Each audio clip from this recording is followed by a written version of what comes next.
Universidade Sagrado Coração oferece Bom Dia Bauru. Olá, bom dia! Hoje é segunda-feira, dia 2 de dezembro. Bom dia, o Bom Dia Bauru está no ar. Você já ouviu falar em ecoponto? São áreas públicas criadas pela Prefeitura para a captação de entulho. Comércio. O bairro Meridota tem o segundo maior comércio da cidade. Saúde. Saiba quais são os cuidados que devem ser tomados na hora de praticar atividade física. Outubro Rosa passou. Novembro Azul também, mas a prevenção contra o câncer entre homens e mulheres continua. Agora, O Bom Dia Bauru.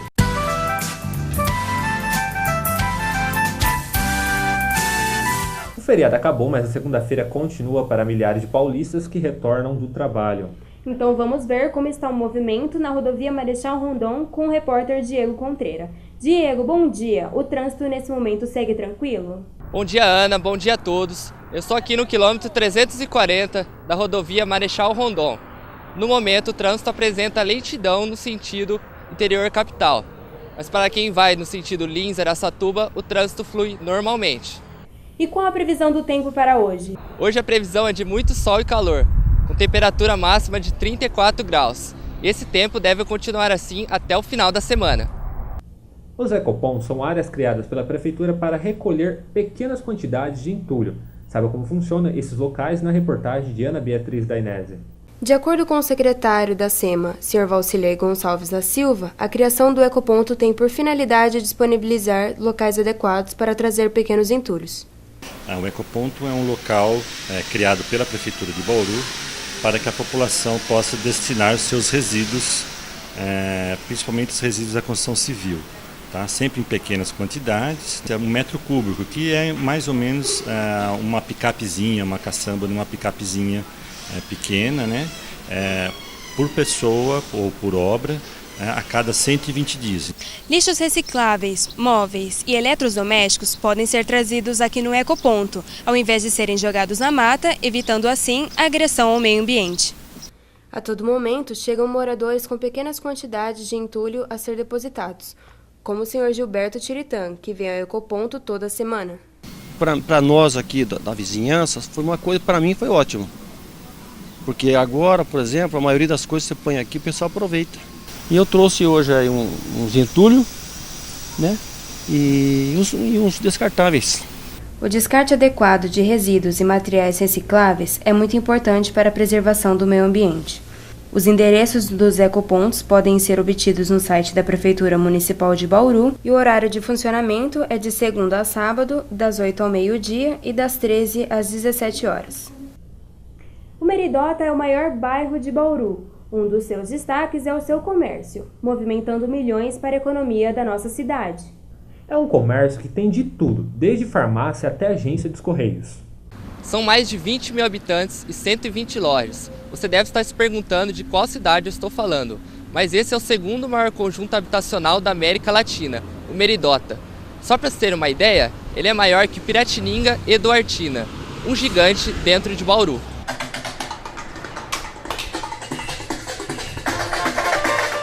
Ao som da bateria da tradição Zona Leste, essa população se tornou independente do comércio central da cidade.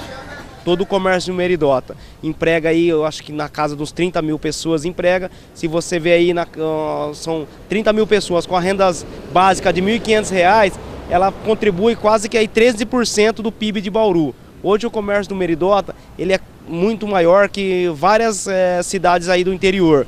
É um comércio que ele cresce a cada dia, um comércio que está se fortalecendo e ele é bastante importante no quesito de Bauru, que ele dá visibilidade para o microempreendedor começar. Ele sai da área central para começar hoje aqui no Meridota e ele tem uma visão hoje. O pessoal hoje não precisa sair daqui para comprar nada. E um dos primeiros lugares aqui no comércio do Meridota é a sorveteria do Seu Cido, que nos conta como tudo começou. Há 20 anos atrás aqui só tinha a farmácia lá em cima, tinha um bar, o posto de gasolina, o mercado, uma outra farmácia aqui, a loteria esportiva, aí eu. E aí de frente aqui onde você andou vendo aí era só casas do lado direito. E muita poeira, né? Tinha uma poeira que era tremenda aqui. Pegava aquela ventania assim, aquilo ficava poeira para todo lado. E assim o bairro foi crescendo e atraindo mais comerciantes. Hoje o Meridota tem farmácia, um supermercado, academia e até uma agência dos Correios. Para os moradores, o desejo é não sair daqui. Aqui eu estou uma semana aqui na casa da minha irmã e aqui é uma avenida que tem de tudo. Tudo que você pensar tem. Tem mercado, tem farmácia, tem escola, tem bar, que aqui tem de tudo, não precisa nem na cidade. E você vai ver a seguir os cuidados que devem ser tomados na prática da atividade física. Na sua tela, neste momento, a imagem da rodovia Marechal Rondon na altura do quilômetro 340.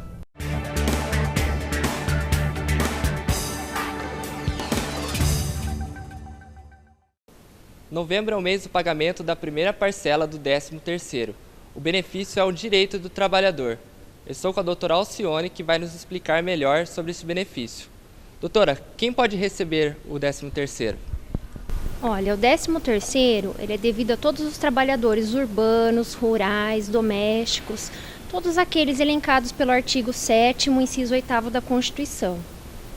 E até quando as empresas têm para efetuar os pagamentos? As empresas têm até o dia 20 de dezembro de cada ano, tá? Certo. Muito obrigado, doutora. Lembrando que você pode calcular o 13º dividindo o valor do seu salário por 12 e multiplicando pelos meses trabalhados. Diego Contreira para o Boletim USC.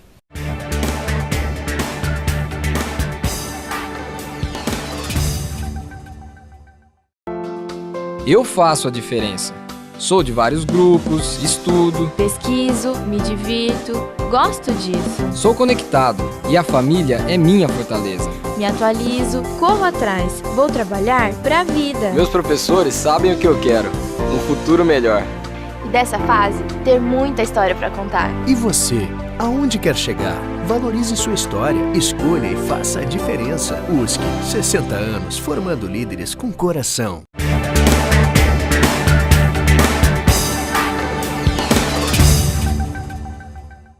O Enem deste ano bateu o recorde de inscritos, foram quase 8 milhões de candidatos, segundo informações do Ministério da Educação. É uma oportunidade para estudantes que querem se ingressar em uma universidade pública ou privada. Para saber como ter um bom desempenho no Enem, converso agora com a professora Rosilene, do curso de Letras da Universidade Sagrado Coração. Professora, boa tarde. Boa tarde. Quais são as dicas que o estudante deve realizar, quais são as dicas, na verdade, para o estudante realizar uma boa avaliação? Para o estudante realizar uma boa avaliação no Enem, ele precisa ficar muito atento às questões, à maneira como elas são elaboradas. Essas questões normalmente são contextualizadas, elas têm uma introdução, ele precisa ficar muito atento e muito focado na ideia principal que essa contextualização está apresentando. Depois, então, ele precisa observar o tipo de questionamento que está sendo feito. As questões, elas são contextualizadas, elas abordam vários assuntos numa mesma elaboração, e aí ele precisa ficar atento se o que está sendo pedido nessa questão, nesse questionamento, é uma comparação, é uma explicação, é uma justificativa. Às vezes a resposta está até no próprio enunciado. Se ele ficar bem focado na ideia principal que está sendo pedido nessa apresentação, muitas vezes ele pode responder a questão sem até dominar tanto o conteúdo. Qual a dica para a redação? A redação do Enem é uma redação muito especial. Normalmente, a proposta de redação do Enem traz uma coletânea de pequenos textos.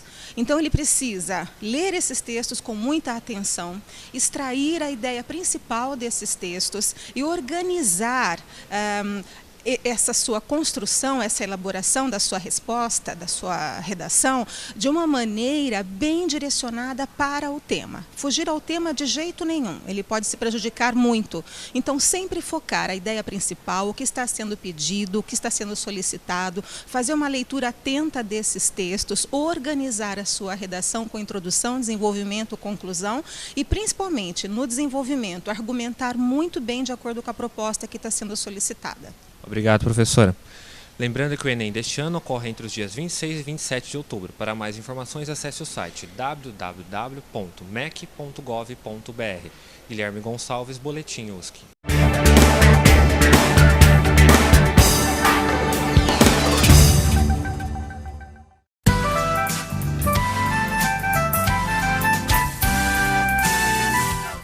Para você que pretende iniciar uma atividade física, saiba que alguns cuidados são necessários. Quem nos dá as dicas é o repórter Diogo Inácio.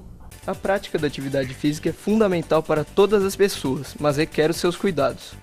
Para obter bons resultados e não sofrer eventuais danos, alguns pontos devem ser observados. Tem que sempre iniciar a atividade com alongamento para preparar as fibras musculares, para que não haja nenhuma distensão. E a partir daí você pode fazer o fortalecimento e o ideal é que você termine a atividade novamente com alongamento. O alongamento é essencial. Por isso, além de exigir uma boa postura, precisa ser feito do modo adequado. A maneira correta é que a pessoa faça o alongamento até ela sentir um início de dor. Por quê? Porque essa dor é o limite que as fibras estão se alongando. Se você alongar também e não sentir nada, nem um comecinho de dor, de distensão, aí você não chegou no seu limite. Então, o ideal é que a pessoa faça esse alongamento. Começou a doer, ali ela segura, fica pelo menos de 10 a 20 segundos e cada vez ela consiga fazer numa amplitude um pouquinho maior, para que ela vá ganhando esse alongamento gradativamente. Hoje, há algumas controvérsias sobre se o alongamento deve ser feito antes ou depois do aquecimento.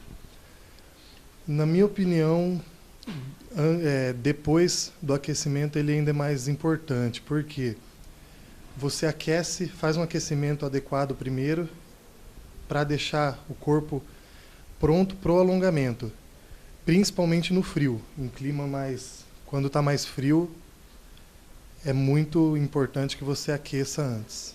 Se exercitar, sem dúvida, faz muito bem para a saúde, só que sem exageros para não gerar lesões. A fadiga, até contusões, a gente vê aí campeonato de futebol cheio de jogadores lesionados durante a temporada, que nada mais é que o excesso de atividade física, o excesso de exercícios, sem o devido descanso. O descanso é muito importante para qualquer tipo de exercício. O descanso ele faz parte da preparação de um atleta. Seu músculo pode, em vez de você fazer um processo benéfico para ele, você pode causar um processo que não é bom para esse músculo. Então a atividade ela tem que ser feita assim, sempre o aumento tem que ser gradativo, porque seu corpo tem que estar preparado para esse aumento.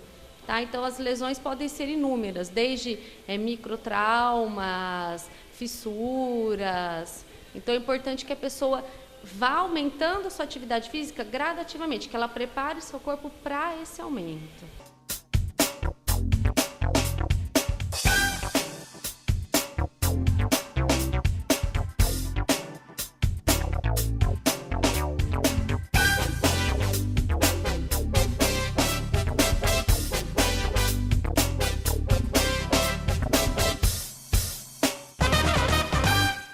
E você vai ver a seguir a história de duas mulheres que descobriram câncer em estágio agressivo. O resultado dessa história você vai ver daqui a pouquinho. Voltamos já.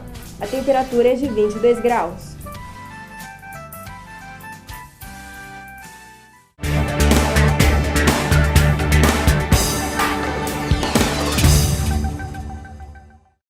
A igreja é uma das instituições mais antigas e respeitadas do mundo. Mas o século XXI vem trazendo questionamentos em relação ao seu papel na comunidade.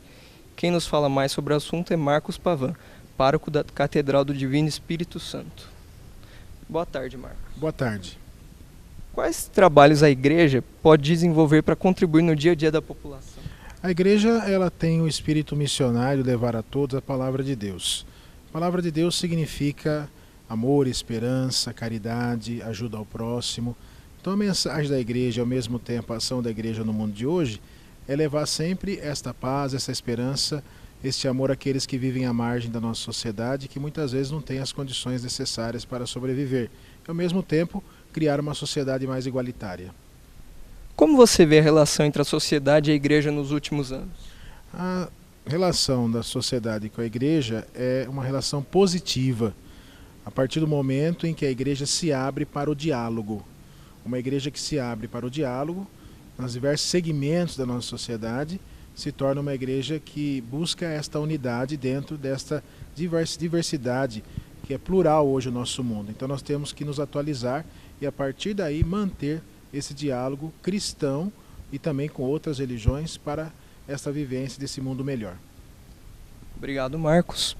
E assim a igreja busca cumprir um papel relevante dentro da sociedade, tentando ser útil à vida das pessoas e levando todos ao bem comum.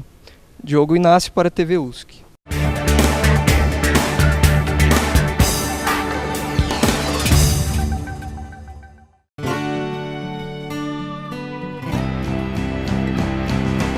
Eu escolhi fazer a diferença.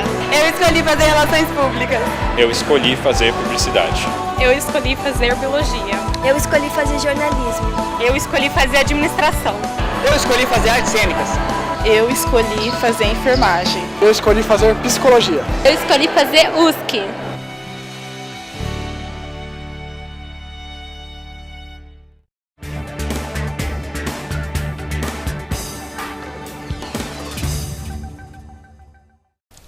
O Zoológico de Bauru este ano completa 33 anos, com melhorias em sua estrutura, conforto e segurança. Ao meu lado, Luiz Pires, o diretor do zoológico. Boa tarde, Luiz. Boa tarde.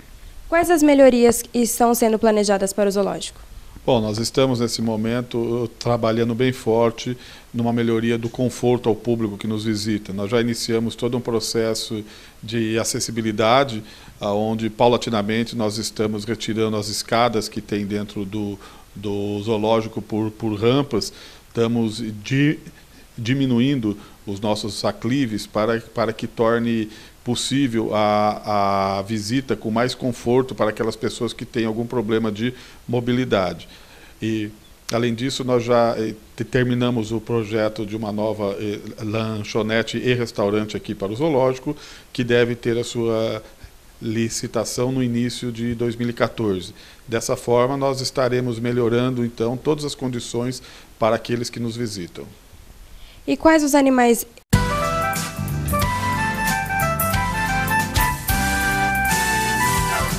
O governo federal vai investir quase 400 milhões de reais em recursos para o tratamento de pacientes com câncer. A medida tomada pelo governo pretende diminuir a incidência da doença, já que no Brasil é a segunda causa de morte em mulheres. A reportagem é de Guilherme Luiz. O câncer é o segundo tipo de doença mais comum no mundo entre mulheres. Segundo a OMS, Organização Mundial da Saúde, em todo o mundo mais de 1 milhão de novos casos são diagnosticados. Os tumores pulmonares são os mais fatais e 70% dos casos são decorrentes do consumo de tabaco. Em seguida, os cânceres mais incidentes são os de estômago, fígado, intestino e mama. O Ministério da Saúde vai fechar 2013 com investimento em mais de 380 milhões de reais em recursos de hospitais públicos e privados para atender pacientes que têm câncer. Mulheres que vivem em uma rotina muito agitada têm quase o dobro de risco de desenvolver a doença. Homens e mulheres que consomem álcool têm 30% risco de ter a doença. O consumo de alimentos gordurosos e frituras pode colaborar para que a doença surja. A maior chance de cura é por meio de diagnóstico precoce. A doença identificada em estágio inicial tem 90% de chance de cura. Você aprende a valorizar, né, aqueles momentos simples do dia a dia que às vezes ficam banais na correria do dia a dia. E com a químio o diagnóstico da cirurgia, sua vida muda. Para mim foi a melhor coisa que me aconteceu. Só no Brasil são 500 mil novos casos de câncer por ano. Para cada 100 mulheres, um homem terá a doença. Em alguns casos, mesmo com exames preventivos, a doença passa despercebida. É o que aconteceu com a Heloísa, que descobriu que estava com câncer de mama no estágio avançado. Eu já estava sentindo alguma coisa na minha mama, um carocinho, mas achei que não fosse nada. Uns dias depois me ligaram para eu fazer novamente, repetir o exame. Aí eu já desconfiei que tivesse alguma coisa de errado realmente. A luta contra o câncer não é fácil em qualquer idade. O grande desafio é humanizar o tratamento. A partir dos 40 anos que se faça anualmente. Pelo Ministério da Saúde, que segue a orientação do INCA, ele é realizado uma mamografia anual a partir dos 50 anos. Geralmente, se você faz o diagnóstico precoce, é curável. A gente tem que estar se cuidando, não pode deixar de fazer o tratamento, seguir os médicos realmente, como eles nos orientam, a medicação fazer, né, tomar direitinho, e enfim. Eu acho que nessa vida, o que um tem que passar, não tem como o outro não passar. O que vai fazer a diferença é a maneira como as pessoas que estão ao seu lado te ajudam, te orientam, te dão força, né? Isso é muito importante. A família está sempre junto, que nem eu falo, eu não tive problema porque a minha família sempre esteve junto comigo. Minha mãe, meu marido, meus filhos, né? A comunidade que eu pertenço, o local de trabalho. Então, é uma coisa que se a gente se unir, é como tudo nessa vida, né? A união faz a força. Então, é muito importante a gente ter a colaboração, o apoio das pessoas. Silvângela e Heloísa, duas mulheres que mostram exemplos de luta pela sobrevivência.